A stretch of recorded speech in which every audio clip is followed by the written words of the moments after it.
Certainly. Let's expand on the life, work, and enduring legacy of Sir Isaac Newton. Early life and family context. Newton's early years were marked by hardship. His mother, Hannah Iskov, remarried a wealthy clergyman named Barnabas Smith when Isaac was just 3 years old. This separation deeply affected Newton, who felt abandoned. Raised by his maternal grandparents, Newton developed a solitary and introspective personality. As a child, Newton showed an aptitude for mechanical and practical experiments, crafting sundials, water clocks, and other devices. His fascination with observation and problem-solving foreshadowed his later scientific genius. At the King's School, Grantham, Newton initially struggled academically but later excelled after being encouraged by a teacher.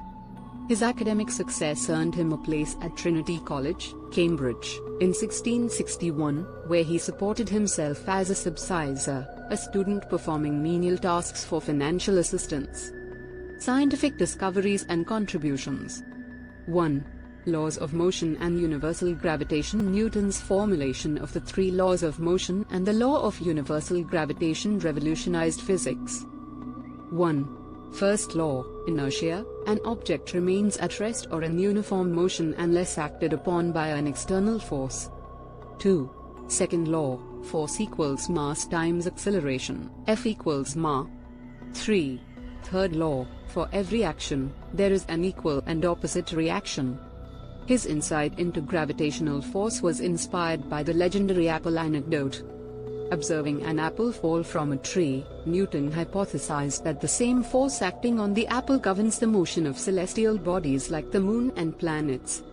He unified terrestrial and celestial mechanics under a single framework. 2.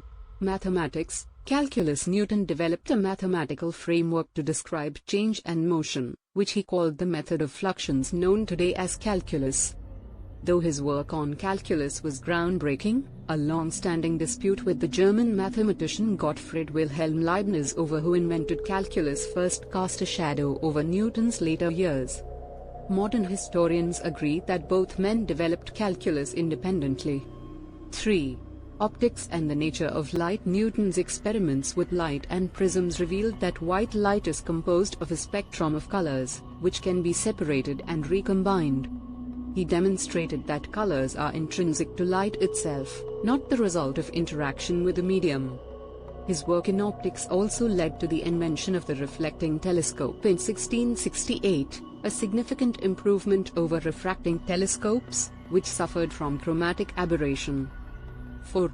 Alchemy and mysticism. Though widely recognized for his scientific achievements, Newton was deeply interested in alchemy, an ancient and mystical precursor to modern chemistry.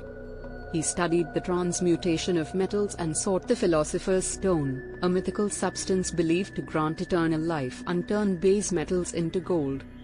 These pursuits reflected Newton's broader interest in uncovering hidden truths about the natural and spiritual world. 5. Theology and religious studies. Newton was a devout, though unorthodox, Christian.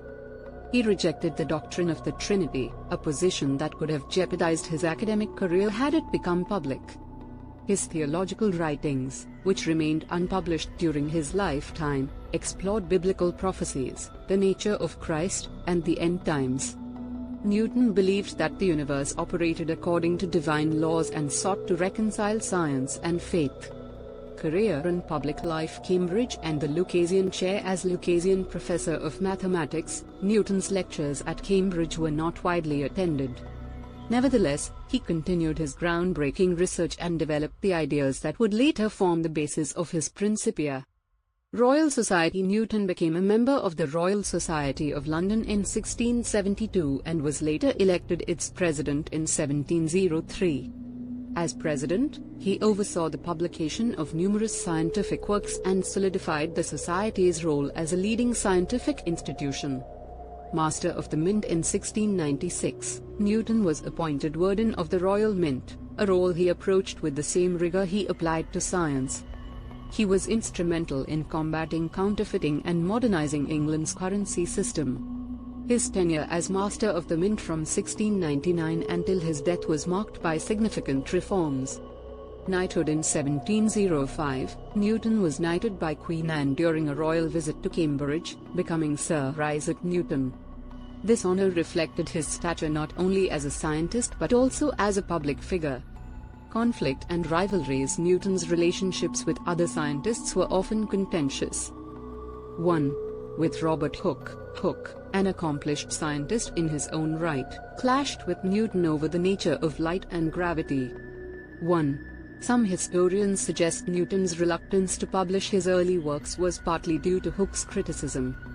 2. With Gottfried Leibniz, the dispute over the invention of calculus became a bitter rivalry, dividing the scientific community into Newtonian and Leibnizian camps. Later years and death. Newton spent his later years revising his earlier works, engaging in philosophical debates, and writing about theology and alchemy. Although his scientific output diminished, he remained deeply respected and influential. He died on March 31, 1727, at the age of 84, and was buried with great ceremony in Westminster Abbey. Legacy. Newton's impact on science and humanity is immeasurable. 1. His laws of motion and gravitation form the foundation of classical mechanics. 2. His work on light and optics paved the way for modern physics. 3. His mathematical innovations shaped the development of calculus, enabling advances in engineering, economics, and beyond. Newton's contributions transcended science. His belief in the order and intelligibility of the universe influenced the Enlightenment and the broader intellectual culture of his time. Modern physics, including Einstein's theory of relativity, builds upon Newtonian principles. Newton's epitaph reads, "Nature and nature's laws lay hid in night. God said, 'Let Newton be.'"